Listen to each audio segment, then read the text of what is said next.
क्या होती है। उसके अंदर हमने ये बात की थी कि न्यूक्लियस के बारे में हमारे पास दो थ्योरीज मौजूद है। एक वो थ्योरी थी जो before the discovery of neutron मानी जाती थी, और एक वो थ्योरी है जो after the discovery of neutron मानी जाती है। तो before the discovery of neutron ये माना जाता था कि इलेक्ट्रॉन भी प्रेजेंट होते हैं न्यूक्लियस के अंदर, और जिसकी मौजूदगी के लिए बीटा एक्टिविटी को एज एविडेंस इस्तेमाल किया जाता था।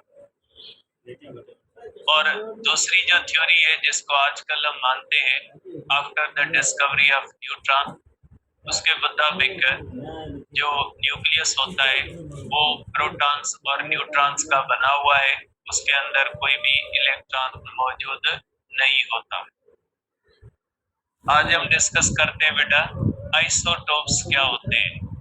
बेटा आइसोटोप्स का मतलब होता है कि ऐसे एटम्स जिनका E बराबर जो हो डिफरेंट हो लेकिन उनका Z बराबर हो, मीन्स उसके अंदर प्रोटॉन्स की और इलेक्ट्रॉन्स की तादाद बराबर हो लेकिन उनके अंदर न्यूट्रॉन्स की तादाद भले डिफरेंट हो, तो ऐसे एटम्स को हम आइसोटोप्स कहते हैं।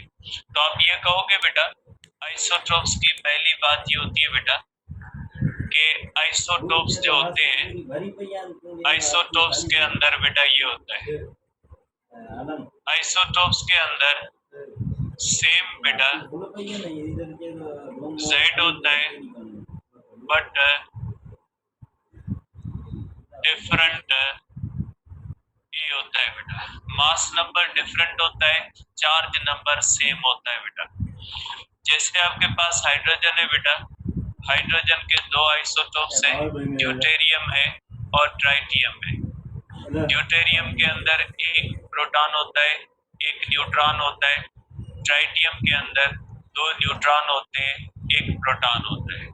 तो आप कह सकते हैं बेटा कि जो हाइड्रोजन है उसके जो दोनों आइसोटोप्स हैं उनको भी अगर आप देखोगे तो उनका ए जो होता है बेटा वो डिफरेंट होता है, जबकि उनका Z जो होता है वो सेम होता है। ठीक है। अब बेटा ये जो आइसोटोप्स होते हैं उनकी केमिकल प्रॉपर्टीज सेम होती है, क्योंकि केमिकल प्रॉपर्टीज डिपेंड करती है नंबर ऑफ इलेक्ट्रॉन्स पे या नंबर ऑफ प्रोटॉन्स पे। तो जिस तरह से केमिकल प्रॉपर्टीज हाइड्रोजन की है वही केमिकल प्रॉपर्टीज ड्यूटेरियम की होंगी और ट्राइटियम की भी होंगी। तो आइसोटोप्स की केमिकल प्रॉपर्टीज सेम होती है, इसलिए उनको केमिकली आइसोलेट करना पॉसिबल नहीं होता। कि अगर आप हाइड्रोजन को और ड्यूटेरियम को केमिकल प्रोसेस के थ्रू सेपरेट करना चाहें तो आप उनको केमिकल प्रॉपर्टीज केमिकल प्रोसेस के थ्रू सेपरेट नहीं कर सकते अगर वो आपस में मिक्स है, क्योंकि केमिकल प्रॉपर्टीज उनकी सेम होती है। लेकिन उनको फिजिकली आप अलग कर सकते हैं क्योंकि उनका मास डिफरेंट होता है, और डिफरेंट मास की बुनियाद पे आप उनको एक दूसरे से आइसोलेट कर सकते हैं। ठीक है। तो आप कहोगे बेटा कि आइसोटोप्स की केमिकल प्रॉपर्टीज सेम होती है। Chemical properties of isotopes are same because they depend upon number of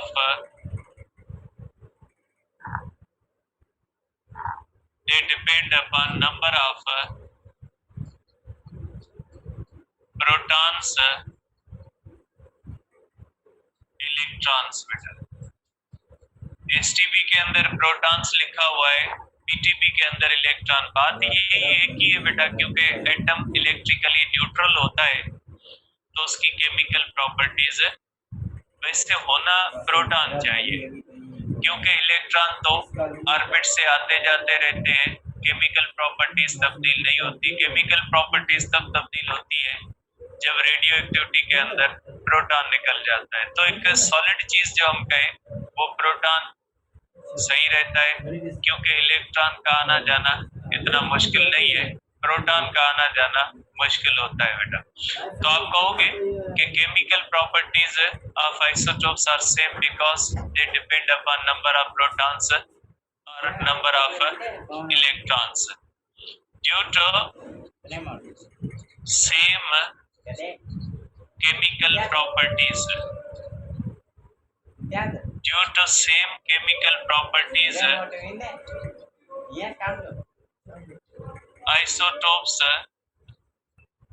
isotopes cannot be separated from each other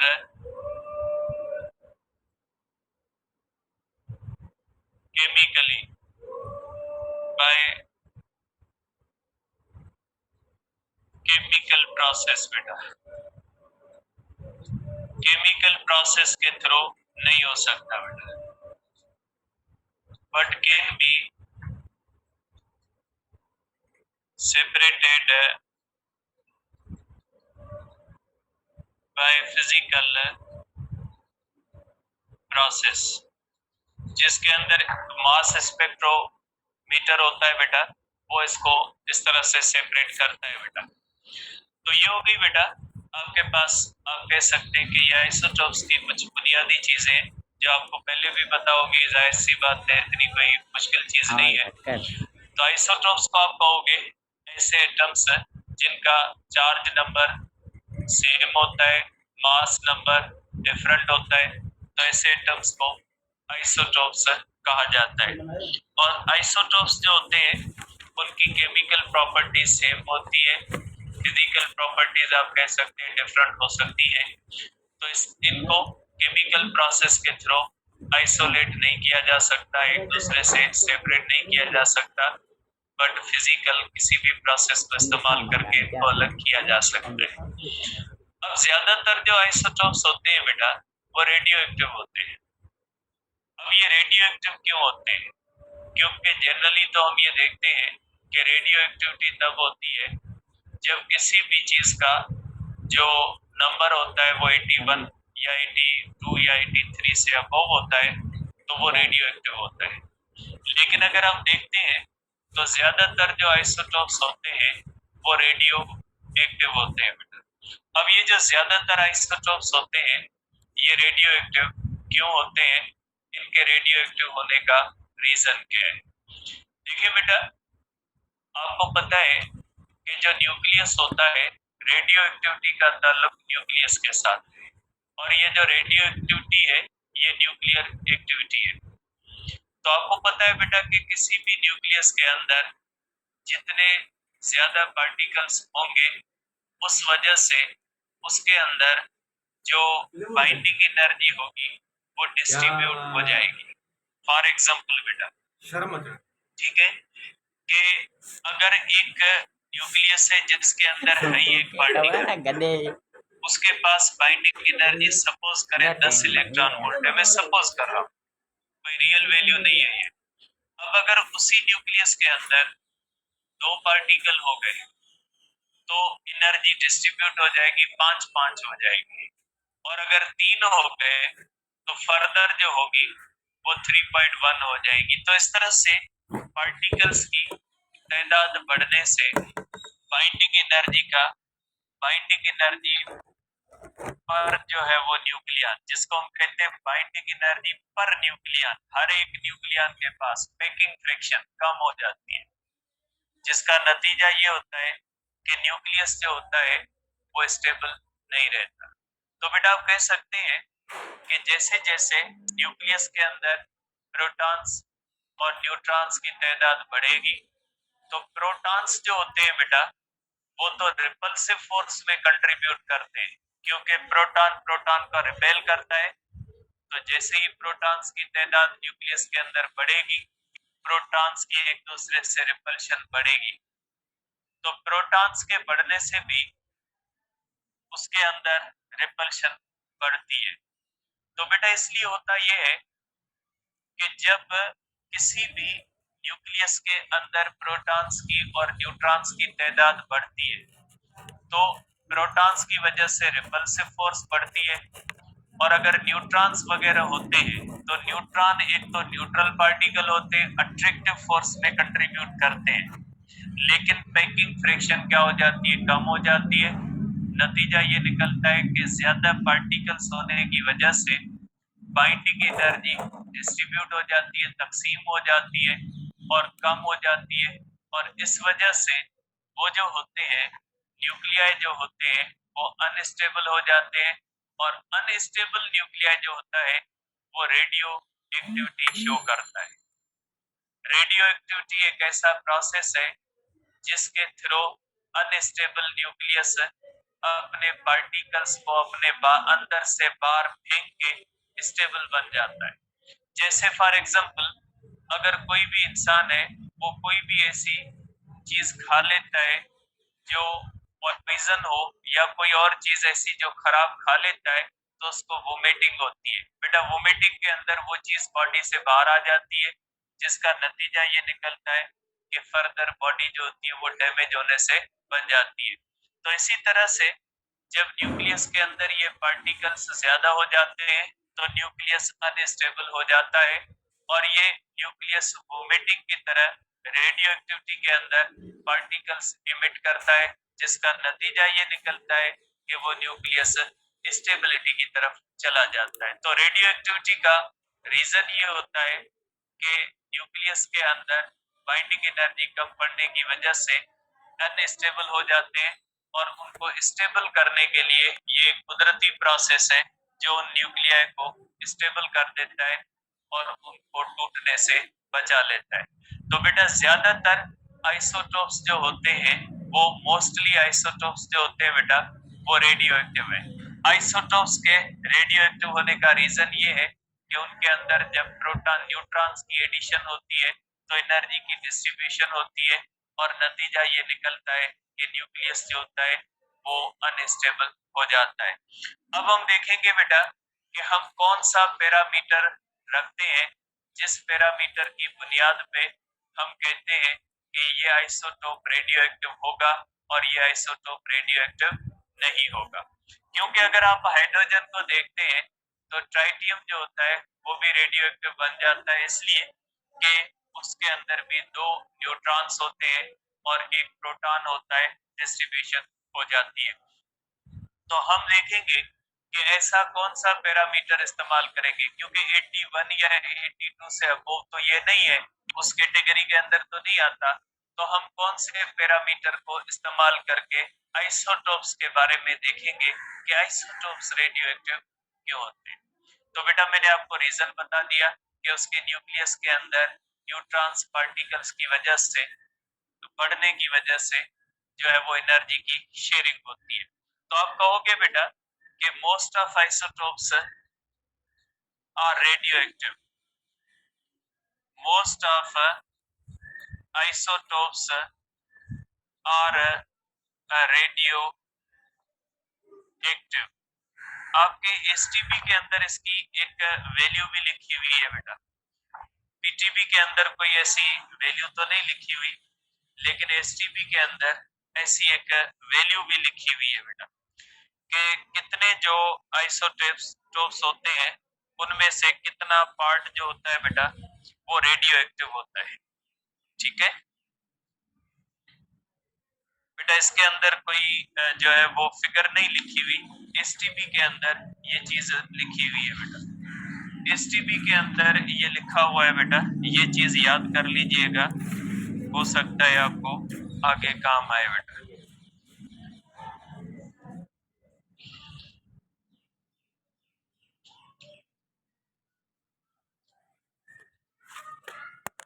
बेटा ये है कि इसके अंदर बेटा आउट ऑफ 1400 न्यूक्लियाई बेटा, ये आइसोटोप्स की बात है बेटा, जो आइसोटोप्स के न्यूक्लियाई होते हैं only 1/5 are found to be stable। बेटा जो आइसोटोप्स के अंदर 1400 न्यूक्लियाई हैं, उनमें से बेटा आपके पास सिर्फ और सिर्फ 1/3 जो होते हैं बेटा, 1/3 स्टेबल होते हैं बेटा। आप कह सकते हैं कि बेटा 1/3 इसके अंदर सॉरी 1/5 जो होते हैं वो इसके अंदर स्टेबल होते हैं। 1400 न्यूक्लियाई है, उनमें से 1/5 मीन्स 1400 डिवाइडेड बाय 5, तो वो इतने स्टेबल होते हैं। मीन्स 1400 में से सिर्फ 5 अगर हिस्से करें तो उसमें से सिर्फ एक हिस्सा स्टेबल होता है, बाकी सब जो होते हैं वो अनस्टेबल होते हैं बेटा। ठीक है, तो इसकी अनस्टेबल होने के लिए हम पैरामीटर जो इस्तेमाल करते हैं वो होता है न्यूट्रॉन टू प्रोटॉन रेशियो बेटा। तो आप करोगे बेटा कि न्यूक्लियाई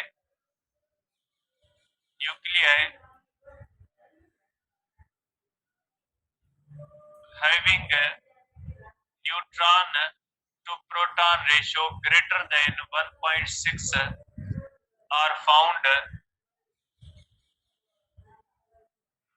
to be radioactive बेटा। बेटा ऐसे न्यूक्लियाई जिनका neutron to proton ratio greater than 1.6 होता है, जैसे आप देख सकते हैं बेटा हाइड्रोजन तो एक अलग चीज है, उसके अंदर तो न्यूट्रॉन है ही नहीं। ठीक है, उसके अंदर तो सिर्फ प्रोटॉन है। केमिस्ट्री के अंदर एक्सेप्शंस हैं बहुत सारी, हाइड्रोजन के लिए भी है। तो इसी तरह बेटा जो ऐसे न्यूक्लियाई, ऐसे आइसोटोप्स जिनका neutron to proton ratio greater than 1.6 होता है वो रेडियो एक्टिव होता है। जैसे ट्राइटियम होता है, 2 न्यूट्रॉन होते हैं, 1 प्रोटॉन होता है, न्यूट्रॉन टू प्रोटॉन रेशियो 2 होता है, रेडियो एक्टिव। तो बेटा इसलिए कि उसके अंदर 3 पार्टिकल्स की वजह से बाइंडिंग एनर्जी कम पड़ जाती है और वो अनस्टेबल हो जाता है। ठीक है, तो आप इसको इस सेंस में इस तरह से देखेंगे बेटा। ठीक है, अब ऐसे न्यूक्लियाई जिनका न्यूट्रॉन टू प्रोटॉन रेशियो बेटा इक्वल टू 1 होता है वो रेडियो एक्टिव नहीं होते। जैसे ड्यूटेरियम होता है, आम तरह से हीलियम है, इन सब का न्यूट्रॉन टू प्रोटॉन रेशियो 1 है। या ऐसे जिनका न्यूट्रॉन टू प्रोटॉन रेशियो 1.6 या उससे कम है तो वो भी रेडियो एक्टिव नहीं होंगे। तो ये आप एक पैरामीटर कह सकते हैं जिससे हमें पता लगता है कि रेडियो एक्टिविटी जो होती है, वो कहाँ से शुरू होती है। तो न्यूट्रॉन टू प्रोटॉन रेशियो जो होता है उसके हिसाब से आप इसको देख सकते हैं बेटा। देखें अब इसका ग्राफ दिया गया है बेटा, आपके बुक के अंदर एसटीपी के अंदर एक ग्राफ दिया गया है बेटा, और ये ग्राफ आपको ये बताता है कि कौन से एलिमेंट्स जो होंगे वो रेडियो एक्टिव होंगे और कौन से एलिमेंट्स जो होते हैं वो रेडियो एक्टिव नहीं होते बेटा। अब इसके अंदर इस तरह से ग्राफ दिया गया है बेटा, इस तरह से।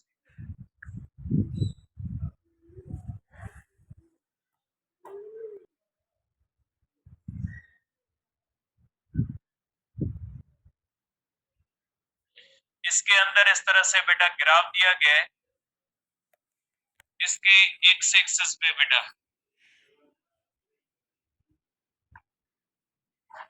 यहाँ पे एक्स एक्सिस के ऊपर बेटा यहाँ पे प्रोटॉन का नंबर दिया गया बेटा। प्रोटॉन नंबर, प्रोटॉन्स की तादाद यहाँ पे लिखते हैं बेटा, और यहाँ पे बेटा न्यूट्रॉन नंबर हम लिखते हैं बेटा। न्यूट्रॉन्स की तादाद हम यहाँ पे लिखते हैं बेटा। ये न्यूट्रॉन नंबर है और ये कौन सा है बेटा, प्रोटॉन नंबर हम यहाँ पे लिखते हैं बेटा। इसके ऊपर डेटा लिखी हुई है, मैं वही लिख लेता हूँ बेटा।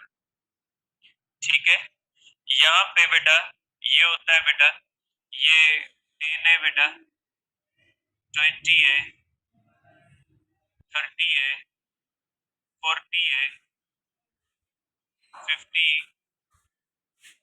60, 70, 80, 90, 100, 110, 120, 130, इस तरह से प्रोटॉन्स की तादाद है बेटा।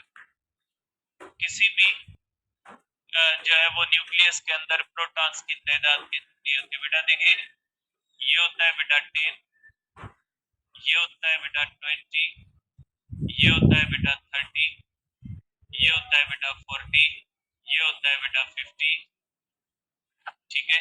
ये होता है बेटा हमारे पास 60, ये होता है हमारे पास 70, और ये होगा बेटा 80, इस तरह से होगा 90 बेटा, इस तरह से होगा 100 बेटा, इस तरह से होगा 110 बेटा, इस तरह से होगा 120, इस तरह से। ये बेटा न्यूट्रॉन्स की तादाद है बेटा, ठीक है। इस तरह से आप कर सकते हैं कि ये जो है बेटा ये बहुत ज्यादा ऊपर जाती है बेटा। अब इसके अंदर एक लाइन होती है जिसको कहा जाता है 45 डिग्री लाइन बेटा। बेटा ये 45 डिग्री लाइन है बेटा, और 45 डिग्री लाइन बेटा, 45 जो डिग्री होती है ना, उसपे एक्स और वाई बराबर होते हैं। जैसे बेटा ऐसा एटम जिसके अंदर न्यूट्रॉन्स और प्रोटॉन्स की तादाद बराबर होगी। सपोज करें बेटा, एक आपके पास न्यूक्लियस है बेटा, जिसके अंदर 10 प्रोटॉन है, 10 न्यूट्रॉन है। उसकी पोजीशन कहाँ पे आएगी बेटा? 45 लाइन पे आएगी। उसकी पोजीशन आएगी 45 लाइन पे, जिसके अंदर 10 प्रोटॉन है, 10 न्यूट्रॉन है। सपोज करें किसी के अंदर बेटा 30 इस तरह से अगर है हमारे पास, तो उसकी पोजीशन भी कहाँ पे आएगी बेटा? 45 पे आएगी।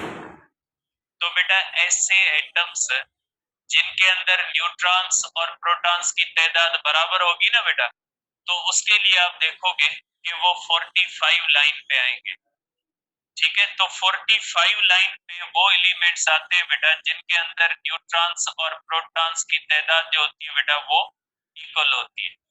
अगर न्यूट्रॉन्स और प्रोटॉन्स की तादाद बराबर होगी बेटा, तो वो कहाँ पे लाई करेगा बेटा? वो लाई करेगा 45 लाइन पे बेटा, ठीक है। 45 लाइन पे वो एलिमेंट आएगा बेटा, 45 पे वो एलिमेंट आएगा जिसके न्यूट्रॉन और प्रोटॉन रेशो 1 होगा बेटा। 45 लाइन पे वही आएगा बेटा जिसका न्यूट्रॉन तो प्रोटॉन रेशो अगर 1 है, तो आप कहेंगे कि nuclei, position of nuclei, position of nuclei, position of nuclei is on 45 degree line बेटा। मींस 45 डिग्री लाइन पे जो एलिमेंट होगा बेटा, उसका जो है वो आप कह सकते हैं कि पोजीशन 45 डिग्री लाइन पे होगी। आप इस तरह से अगर पीरियोडिक टेबल के अंदर, पीरियोडिक टेबल के अंदर जितने भी एलिमेंट्स है ना, उनको अगर यहाँ पे इस ग्राफ के अंदर पुट करोगे, तो आप देखोगे कि शुरू वाले जो होते हैं उनके अंदर जो होता है बेटा, उनके अंदर आप देखोगे बेटा कि उनकी पोजीशन तकरीबन 20 और 30 के दरमियान तक उनकी पोजीशन आएगी इस लाइन के ऊपर, क्योंकि ये 25 या 27 तक होते हैं। ऐसे एटम्स होते हैं जिनके अंदर न्यूट्रॉन टू प्रोटॉन दोनों इक्वल होते हैं, तो वो कहाँ पे आएंगे? 45 लाइन पे आएंगे। लेकिन आप इस तरह से 27 या 5 के बाद इस तरह से आगे जाओगे, तो आप देखोगे उन एलिमेंट्स के अंदर न्यूट्रॉन्स की तादाद बढ़ रही है एज कंपेयर टू प्रोटॉन्स। जब उनका इस तरह से होगा, तो इसका मतलब है कि neutron to proton ratio greater than 1 है बेटा। जब ग्रेटर देन 1 होगा तो वो लाइन से ऊपर हो जाएंगे, क्योंकि न्यूट्रॉन ज्यादा हो जाएंगे और प्रोटॉन क्या हो जाएंगे? कम।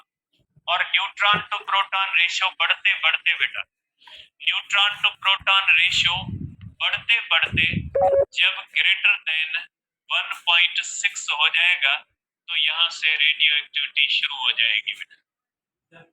जैसे आप देखते हैं बेटा कि 80 या 80 से अबोव जब आप जाओगे तो उन एटम्स का न्यूट्रॉन टू प्रोटॉन रेशियो क्या हो जाएगा बेटा, ग्रेटर देन 1 हो जाएगा। तो उनके अंदर क्या हो जाती है बेटा, रेडियो एक्टिविटी शुरू हो जाती है। ठीक है, तो रेडियो एक्टिविटी को आप इस पैरामीटर के ऊपर परख सकते हैं, कैसे न्यूक्लियाई जिनका neutron to proton ratio greater than 1.6 होता है वो रेडियो एक्टिव होते हैं। और इसी वजह से आप कह सकते हैं कि ये जो होते हैं बेटा मोस्टली आइसोटोप्स जो होते हैं वो रेडियो एक्टिव होते हैं। ठीक है बेटा, तो ये बात दी गई है इसके अंदर।